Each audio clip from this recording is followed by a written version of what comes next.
ಆಕಾಶವಾಣಿ ಮಡಿಕೇರಿ. ಶ್ರೀಯಮ್ಮರಾತಿ ಸಾಧನ ಪಯೋನಿಧಿಯೊಳ್ ಪಡೆದುಂ ಧರಿತ್ರಿಯಂ ಜೀ ಪಂಪನ ಪೆಂಪು. ಪಂಪ ಭಾರತದಿಂದ ಆಯ್ದ ನಾಟಕೀಯ ಸಂಗತಿಗಳ ರೂಪಕ ಸರಣಿ. ಒತ್ತಿಕೊಂಡು ಆತ್ಮೀಯ ಸುಪುಷ್ಪಮಂ. ರಚನೆ ಹಾಗೂ ಪ್ರಸ್ತುತಿ ಜಿ ಶಾಂತಕುಮಾರ್.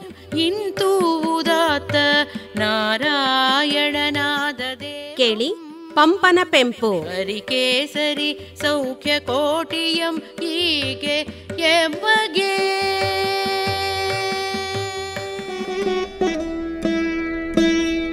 ಕರ್ಣ ರಸಾಯನ ಮಲ್ತೆ ಭಾರತಂ ಎಂದು ಪಂಪ ಕೇಳಿರುವ ಪ್ರಶ್ನೆಯು ಉತ್ತರದ ರೂಪದಲ್ಲೇ ಇದೆ.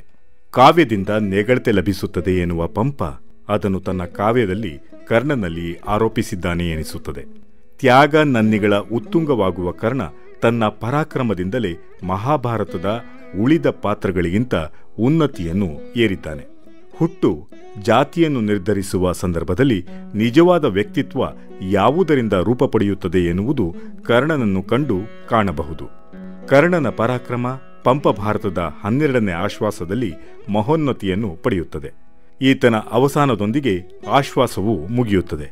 ಈ ಆಶ್ವಾಸದ ಕೊನೆಯಲ್ಲಿ ಕರ್ಣನಿಗಾಗಿಯೇ ಚರಮಗೀತೆಯೊಂದನ್ನು ಪಂಪ ರೂಪಿಸಿದ್ದಾನೆ.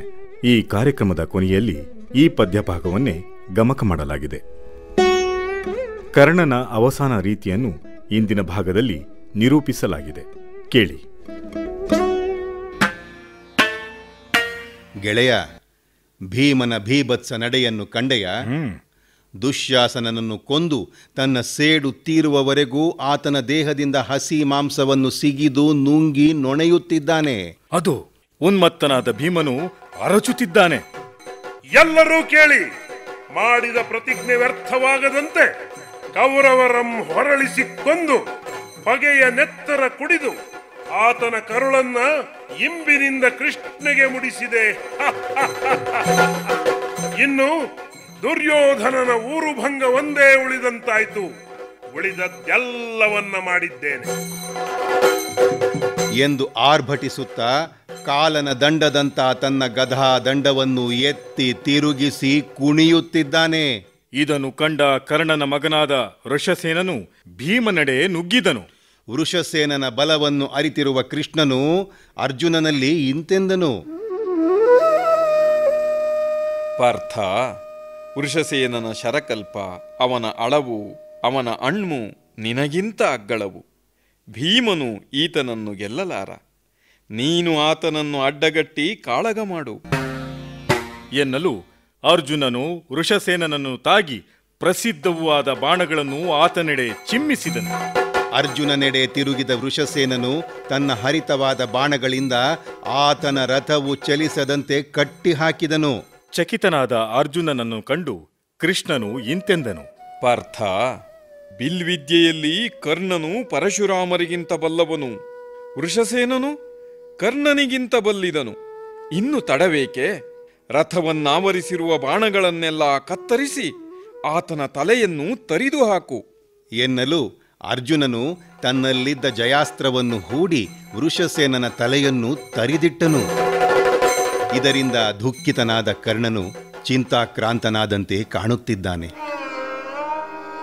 ಹೌದು ಮಿತ್ರ, ತನ್ನ ಹಿರಿಮಗನ ಸಾವು, ತನ್ನೊಡೆಯನ ತಮ್ಮನ ಹೀನಾಯ ಮರಣ, ಇದರಿಂದ ಕುಂದಿದ ದುರ್ಯೋಧನನ ಸ್ಥಿತಿ ಈತನನ್ನು ಕಳಾಹೀನನನ್ನಾಗಿಸಿದೆ. ಅಯ್ಯೋ, ಇದೇ ಸಮಯವೆಂದರಿತ ಅರ್ಜುನನು ಕರ್ಣನನ್ನು ಬಂದು ತಾಗಿದನು. ವಿಕ್ರಾಂತ ತುಂಗನಾದ ಅರ್ಜುನನು ಕರ್ಣನನ್ನು ಕೆಣಕುತ್ತಿದ್ದಾನೆ ನೋಡು. ಕರ್ಣ, ನಿನ್ನನ್ನು ದುರ್ಯೋಧನನು ಪಿರಿದೆ ಮೆರೆಸಿದನು. ನಿನಗೂ ನನ್ನಲ್ಲಿ ಪಿರಿದೇ ಕಲುಷವು. ಮಹಾಭಾರತ ಯುದ್ಧವು ನಿನಗಾಗಿಯೇ ಇರುವಂಥದ್ದು ಎಂಬುದು ಲೋಕದ ಮಾತು. ನಿನಗೆ ಯುದ್ಧ ಕಾರ್ಯವೂ ಹಿರಿದೆ. ನಿನ್ನ ಪ್ರಚಂಡ ಮಗನು ನಿಷ್ಕಾರಣವಾಗಿ ನನ್ನಿಂದ ಹತನಾದರೂ ಬರಿದೇ ನೋಡುತ್ತಾ ಇದ್ದೀಯಲ್ಲ. ಹೀಗಿರುವುದು ನಿನಗೆ ಧರ್ಮವೇ? ದುಶ್ಯಾಸನನ ಹಾಗೂ ನಿನ್ನ ಮಗನ ಸಾವು ಕಂಡು ಹೀಗೆ ತಡ ಮಾಡುವೆಯಲ್ಲ. ನಿನಗೆ ಭಯಬೇಕಾಗುತ್ತಿದೆ. ಹೇಗಿದೆ ಎಂದರೆ, ಈ ಸಚರಾಚರ ಭೂಮಿಯಲ್ಲಿ ಮೊದಲು ಪರಾಕ್ರಮದ ಮಾತಾಡಿ ಈಗ ಈ ಯುದ್ಧದಲ್ಲಿ ನನಗೆ ಅಂಜಿ ಹೀಗೆ ತಡ ಮಾಡುವುದೇ? ಸೆಟ್ಟಿಯ ಬಳ್ಳ ಎಂದೂ ಕಿರಿದು ಎಂಬ ಮಾತನ್ನು ನೀನು ನಿಜ ಮಾಡಿದೆಯಯ್ಯ.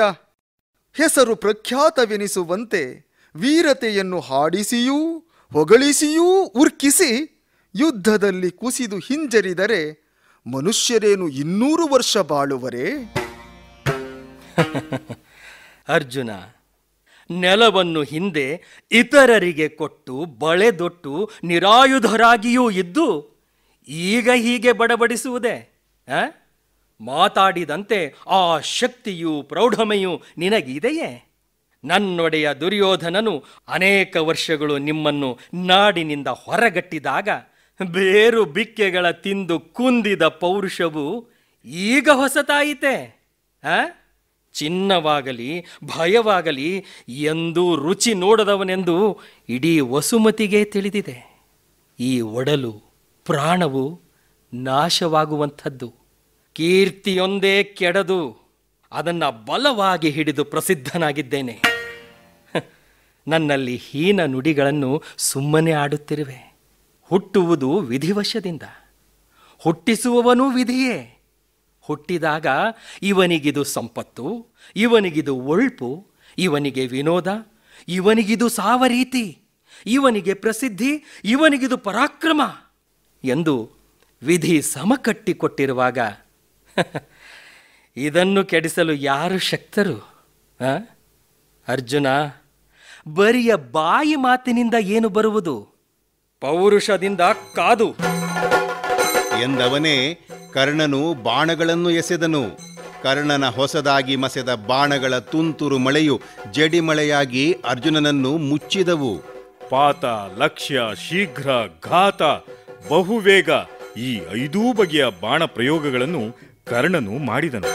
ಈ ಬಿಲ್ವಿದ್ಯೆಯಲ್ಲಿ ಕರ್ಣನಿಗೆ ಸರಿಸಮಾನರಿಲ್ಲ ಎಂದು ದೇವತೆಗಳು ಹೊಗಳಿದರು. ಇದಕ್ಕೆ ಪ್ರತಿಯಾಗಿ ಅರಿಗನಾದ ಅರ್ಜುನನು ಮುನಿಸಿನಿಂದ ಹೊಡೆದ ಬಾಣ ಸಮೂಹವು ಶರಸಂಧಾನ, ಆಕರ್ಷಣ, ಹರಣ ಮೊದಲಾದ ಯುದ್ಧ ಪ್ರೌಢಿಮೆಯನ್ನು ಕ್ರಮಕ್ರಮವಾಗಿ ಮೆರೆದನು. ಇಬ್ಬರ ಬಿಲ್ಬಲ್ಮೆಯು ಆಕಾಶರಂಗದಲ್ಲಿ ಒಡಮೂಡುತ್ತಿರಲು ಬಾಣಗಳ ಚಿತ್ರವಿಚಿತ್ರ ಚಿತ್ತಾರ ಹರಡಿದಂತಾಯಿತು.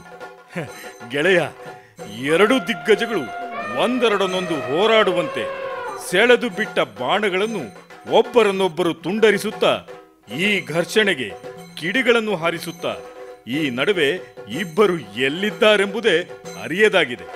ಭೋರ್ಗರೆವ ಅರ್ಜುನನ ಬಾಣಗಳ ಸುಯೀ ಸದ್ದು ಖಾಂಡವವನದ ದಳ್ಳುರಿಯನ್ನು ನೆನಪಿಸುತ್ತಿದೆ ಗೆಳೆಯ.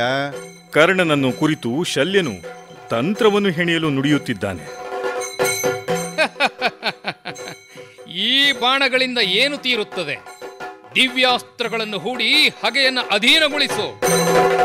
ಕರ್ಣನು ಕುಂತಿಗೆ ಕೊಟ್ಟ ಮಾತನ್ನು ನೆನೆದು ದಿವ್ಯಾಸ್ತ್ರಗಳನ್ನು ಹಿಡಿಯದೆ ರೌದ್ರ ಬಾಣಗಳ ಬತ್ತಳಿಕೆಗೆ ಕೈಯಿಕ್ಕಿದನು. ಅದು ನೋಡು, ಸರ್ಪ ಬಾಣವು ಕೈಗೆ ಸಿಕ್ಕಿತು. ಹೆದೆಗೆ ಹೂಡಲು ಭೂಮಿಯು ಒಮ್ಮೆ ತಿರ್ರೆಂದು ತಿರುಗಿದಂತಾಯಿತು. ಹೆದೆಯನ್ನು ಕಿವಿಯವರೆಗೆ ಸೆಳೆದು ಇನ್ನೇನು ಎಚ್ಚಬೇಕೆಂದಾಗ ಶಲ್ಯನು ಕೂಗಿಕೊಂಡನು. ಹಿಂದಕ್ಕೆ ತೆಗೆ, ಹೊಡೆಯಬೇಡ. ಈ ಭಯಂಕರ ಬಾಣವನ್ನು ವಿವೇಕದಿಂದ ಎದೆಗೆ ಗುರಿ ಇಡದೆ ತಲೆಗಿಡುತ್ತಿದ್ದೀಯ. ಇದು ಎದೆಯನ್ನು ಹೊಕ್ಕರೆ ಜಯಲಕ್ಷ್ಮಿ ನಿನಗೊಲಿಯುವಳು, ಹಾಗೆಯೇ ದುರ್ಯೋಧನನಲ್ಲಿ ಆಕೆ ನಿಲ್ಲುವಳು. ಈತನ ಮಾತು ಸುಳ್ಳಲ್ಲ. ಇಂದ್ರಪುತ್ರನಾದ ಅರ್ಜುನನನ್ನು ಕೊಂದರೆ ಧರ್ಮರಾಜನು ಸಾಯುತ್ತಾನೆ. ನನ್ನ ತಾಯಿಯೆಂದೇ ಕುಂತಿ ಬೇಡಿ ಹೋದಳು. ಇದನ್ನು ಮೀರಿದರೆ ಸತ್ಯವಾಕ್ಯಗೆ ಭಂಗ ಬರುವುದಿಲ್ಲವೇ? ತನಗೆ ಸಾಧ್ಯವಾದಷ್ಟು ಸತ್ಯ ಪ್ರತಿಜ್ಞೆ ಮಾಡಿ ಬಲಶಾಲಿಯೊಡನೆ ಕಾದು ಪ್ರಸಿದ್ಧನಾದವನೇ ಸತ್ಯ ಪರಾಕ್ರಮದ ಆಗರವಾಗುತ್ತಾನೆ. ಪಾಂಡವರು ನಿಜವಾಗಿಯೂ ನಾನಾರೆಂದು ತಿಳಿಯರು. ಅವರಲ್ಲಿ ತಿಳಿಸಬೇಡೆಂದು ಕೃಷ್ಣನಲ್ಲಿ ಬೇಡಿಕೊಂಡಿದ್ದೇನೆ. ಕುಂತಿಯು ಈ ಕರ್ಣನು ಸತ್ಯವನ್ನು ಉಳಿಸಲು ಸಮರ್ಥನೂ ಎಂದು ನಂಬಿದ್ದಾಳೆ. ಇನ್ನು ಹಿರಿಮೆಯೇ ಎರಕ ಹೊಯ್ದಂತೆ ಎನ್ನ ಮಾತನ್ನು ಉಳಿಸಿ ರಕ್ಷಿಸುತ್ತೇನೆ. ಮದ್ರೇಶ, ಕರ್ಣನು ಮೊದಲು ಪ್ರಯೋಗಿಸಿದ ಬಾಣವನ್ನು ಹಿಂದಕ್ಕೆಳೆದು ಕುಗ್ಗಿಸಿದ ಎಂದು ಲೋಕ ನಗುವುದಿಲ್ಲವೇ ಎಂದು ಬಾಣವನ್ನು ಸೆಳೆದು ಬಿಟ್ಟಾಗ ಆ ಬಾಣವು ಅರ್ಜುನನ ಕಿರೀಟವನ್ನಷ್ಟೇ ಕತ್ತರಿಸಿತು. ಅದು ಆ ಪುರಗಣೆಯು ತಿರುಗಿ ಬಂದು ಕೋಪದಿಂದ ಕರ್ಣನನ್ನು ಮತ್ತೆ ನನ್ನನ್ನು ಹೂಡಿ ಹೊಡೆ, ಶತ್ರುವನ್ನು ಎಲ್ಲೆಡೆಗಿದ್ದರೂ ಹುಡುಕಿ ಕೊಲ್ಲುವೆ ಎಂದು ಅರಚಿತು. ಕರ್ಣನು ನಿನ್ನ ಸಹಾಯದಿಂದ ಕೊಲ್ಲುವಷ್ಟು ಅರ್ಜುನನು ಅಸಾಧ್ಯನೇ ಎಂದು ಮೂದಲಿಸಿದನು. ಆ ಬಾಣವು ಶಪಿಸಿ ತಿರುಗಿ ತನ್ನ ಪೂರ್ವ ವೃತ್ತಾಂತದ ಸೇಡಿನಿಂದ ತಾನೇ ಅರ್ಜುನನೆಡೆಗೆ ಧಾವಿಸಿತು. ಅದನ್ನು ಕೃಷ್ಣನು ತನ್ನ ಚಕ್ರದಿಂದ ಮಧ್ಯದಲ್ಲೇ ತುಂಡರಿಸಿದನು. ಅಯ್ಯೋ, ಅದು ನೋಡು, ಏನಾಗುತ್ತಿದೆ ಅಲ್ಲಿ.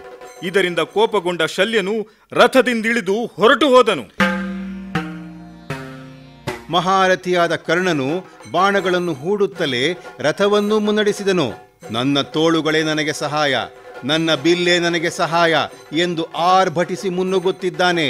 ಅಯ್ಯೋ, ಇದೇನು ದುರಂತವೋ ನೋಡಲಿ. ಕರ್ಣನ ರಥದ ಗಾಲಿಗಳನ್ನು ವಿಧಿ ಎಂಬ ಭೂಮಿಯು ಬಾಯ್ದೆರೆದು ನುಂಗಿದಳು. ರಥವು ಹೂತು ಮುನ್ನಡೆಯದಂತಾಯಿತು. ತಂತ್ರಿಯಾದ ಕೃಷ್ಣನು ಅರ್ಜುನನಲ್ಲಿ, ಇದೇ ಸಮಯ, ಕರ್ಣನು ಹೂತಿರುವ ರಥದ ಚಕ್ರವನ್ನೆತ್ತುತ್ತಿದ್ದಾನೆ, ಈಗ ಬಾಣ ಹೂಡಿ ಆತನನ್ನು ಕೊಲ್ಲು ಎಂದು ಸೂಚಿಸಿದನು. ಇದಕ್ಕೆ ಹೇಸಿದ ಅರ್ಜುನನು ಕೃಷ್ಣನಲ್ಲಿ ಇಂತೆಂದನು: ಬರಿದಾಗಿರುವ ಶತ್ರುವನ್ನು ನಾನು ಕೊಲ್ಲಲಾರೆ. ಆತನಿಗೆ ಸಾರಥಿಯೂ ಇಲ್ಲ, ಕವಚವೂ ಇಲ್ಲ. ನಾನು ಹೇಗೆ ಹೊಡೆಯಲಿ? ಒಂದು ಬಾಣವೂ ಎತ್ತಲಾಗುತ್ತಿಲ್ಲವಲ್ಲ. ಪ್ರೀತಿಯೇ ಉಕ್ಕಿ ಬರುತ್ತಿದೆ, ಇದೇಕೆಂದು ತಿಳಿಯುತ್ತಿಲ್ಲ. ಏನಿರಬಹುದು ಕೃಷ್ಣ? ಮರತೆಯ ಅರ್ಜುನ, ಪ್ರಸಿದ್ಧನಾದ ನಿನ್ನ ಮಗನಾದ ಅಭಿಮನ್ಯುವನ್ನು ಕತ್ತರಿಸಿದ. ಇಂದು ನಿನ್ನಣ್ಣ ಧರ್ಮರಾಜನನ್ನು ಹೆದರುವಂತೆ ಹೊಡೆದು ವೀರ್ಯದಿಂದ ಅಹಂಕಾರದಿಂದ ಮೆರೆಯುತ್ತಿರುವ ಸೂತಪುತ್ರನಲ್ಲಿ ನೀನು ಹೆದರುವುದಾದರೆ, ಇನ್ನು ನನ್ನ ಚಕ್ರಾಯುಧದಿಂದ ಹೊಡೆದು ನಾನೇ ಪರಾಕ್ರಮವನ್ನು ಮೆರೆಯುತ್ತೇನೆ. ನೋಡಲ್ಲಿ, ಕರ್ಣನು ರಥದ ಚಕ್ರವನ್ನು ಸರಿಪಡಿಸಿ ಮತ್ತೆ ರಥವೇರಿ ಅರ್ಜುನನ ಬಳಿ ಬಂದು ಬಾಣದಿಂದ ಆತನ ಹೆದೆಯನ್ನು ಹರಿದನು. ಅದು ಇನ್ನೊಂದು ಬಾಣ ಹೂಡಿ ಕೃಷ್ಣನನ್ನು ಗಾಯಗೊಳಿಸಿದನು. ಇದರಿಂದ ಕ್ರೋಧಿತನಾದ ಅರ್ಜುನನು ಬೇರೆ ಹೆದೆಯನ್ನು ಏರಿಸಿ ಅದಕ್ಕೆ ಗಿರಿಜೆಯು ಮೆಚ್ಚಿಕೊಟ್ಟ ಅಂಜಲಿಕಾಸ್ತ್ರವನ್ನು ಹೂಡಿದನು. ಅದು ಭೂಮಿಯು ಕಂಪಿಸಿತು, ಬ್ರಹ್ಮಾಂಡವು ಒಡೆಯಿತು, ನೆಲವು ಸಂಕುಚಿತವಾಯಿತು, ಸಮುದ್ರಗಳೆಲ್ಲವೂ ಬತ್ತಿ ಹೋದವು. ಕದನ ತ್ರಿನೇತ್ರನಾದ ಅರ್ಜುನನ ಸಾಹಸವು ಹಿರಿದಾಯಿತು. ಬಾಣವನ್ನು ಕಿವಿಯವರೆಗೂ ಸೆಳೆದು ಕತ್ತನ್ನು ಗುರಿಯಾಗಿಸಿ ಎಚ್ಚಲು ಮಹಾಪ್ರಳಯವೇ ಆದಂತೆ ಅಗ್ನಿ ಸಮೂಹವು ಕಿಡಿಕಾರುತ್ತಾ ಬರುತ್ತಿರುವ ಆ ಅಸ್ತ್ರವು ಕರ್ಣನಲ್ಲಿ ನಾಟಿ ತಲೆಯನ್ನು ಹಾರಿಸಿತು. ಮುಗಿಲೆತ್ತರಕ್ಕೆ ನೆತ್ತರು ಚಿಮ್ಮಿತು. ಅಯ್ಯೋ, ಪ್ರಾಣವು ದೇಹವನ್ನು ಬಿಟ್ಟು ಹೋದರೂ ಸತ್ಯ ತ್ಯಾಗ ಮಾತ್ರ ಜಗತ್ತಿನಲ್ಲಿ ಉಳಿಯುವಂತೆ ದೇಹವು ಪ್ರಕಾಶಮಾನವಾಗಿ ಕಾಂತಿಯುಕ್ತವಾಗಿ ಕಾಣುತ್ತಿದೆ ಗೆಳೆಯ. ಅನೇಕ ಶೂರಾತಿ ಶೂರರ ಅಂತ್ಯವನ್ನು ದಾಖಲಿಸಿದ್ದೆವು ಗೆಳೆಯ. ಕರ್ಣನ ಈ ವೀರ ಮರಣವನ್ನು ಹೇಗೆಂದು ಹೇಳುವುದು ತಿಳಿಯದಾಗಿದೆ. ತ್ಯಾಗ, ಸತ್ಯ, ನಿಷ್ಠೆ, ಪರಾಕ್ರಮಗಳಿಗೆ ಆವಾಸವಾಗಿದ್ದ ಕರ್ಣನ ಶರೀರವನ್ನು ಬಿಟ್ಟು ಹೋಗಲು ತಿಳಿಯದೆ ಸಿರಿಯು ಆನೆಗಳ ಕಿವಿಗಳಂತೆ ಚಂಚಲಚಿತ್ತೆಯಾದಳು. ಅದೋ ನೋಡು, ಕುಡಿಮಿಂಚಿನಂತೆ ಕಾಣುವ ಸಿಡಿಲಿನ ಉಂಡೆಯೊಂದು ತೇಜಸ್ಸಿನ ರೂಪ ತಾಳಿ ನೋಡುತ್ತಿರುವಂತೆಯೇ ಕರ್ಣನ ದೇಹದಿಂದ ಹೊರಟು ಸೂರ್ಯನಲ್ಲಿ ಐಕ್ಯವಾಯಿತು. ಯೋಧ ಬರಿಯ ಯೋಧನಾಗಿರದೆ ದಿವ್ಯನಾಗುವ ಪರಿಯನ್ನು ಕರ್ಣನನ್ನು ನೋಡಿ ಕಲಿಯಬೇಕು. ಈ ಮಹಾಭಾರತ ಕರ್ಣ ರಸಾಯನವಲ್ಲದೆ ಬೇರಿಲ್ಲ. ಲೋಕದುದ್ದಕ್ಕೂ ಆತನ ಗುಣಗಳೇ ಉಳಿಯುವುದು ಗೆಳೆಯ. ದಾನಕ್ಕೆ ಹೆಸರಾದವರೆಲ್ಲ ಇನ್ನು ಮುಂದೆ ಕರ್ಣನನ್ನು ಹೋಲುತ್ತಾರೆ. ನಿಜ ಗೆಳೆಯ. ಅದು ಸೂರ್ಯನು ಪುತ್ರ ಶೋಕಿತನಾಗಿ ನೆತ್ತರ ಕಣ್ಣೀರ್ಗರೆಯುತ್ತಾ ಪಡುವಣದ ಒಡಲನ್ನು ಕೆಂಪಾಗಿಸಿ ದುಃಖಿತನಾಗಿ ಮುಳುಗಿದ ಎಂಬಲ್ಲಿಗೆ ಈ ಶೋಕ ಕಥೆಯನ್ನು ಇಲ್ಲಿಗೆ ಮುಗಿಸುವ. ನೆನೆಯದಿರಣ್ಣ ಭಾರತದೊಳ್ ಇಂಪೆರರಾರೋಮಂ ಒಂದೇ ಚಿತ್ತದಿಂ ನೆನೆವೊಡೆ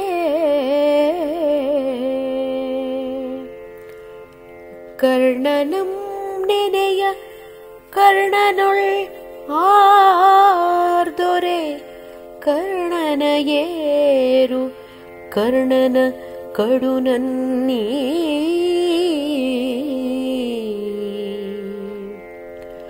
ಕರ್ಣನಳವು ಅಂಕದ ಕರ್ಣನ ಚಾಗಂ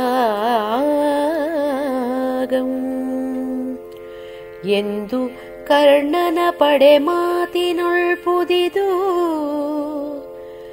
ಕರ್ಣರಸಾಯನ ಮಲ್ತೆ ಭಾರತಂ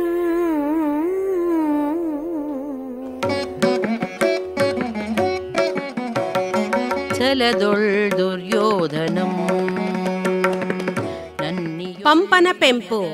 ಪಂಪ ಭಾರತದಿಂದ ಆಯ್ದ ನಾಟಕೀಯ ಸಂಗತಿಗಳ ರೂಪಕ ಸರಣಿ ಕೇಳಿದಿರಿ.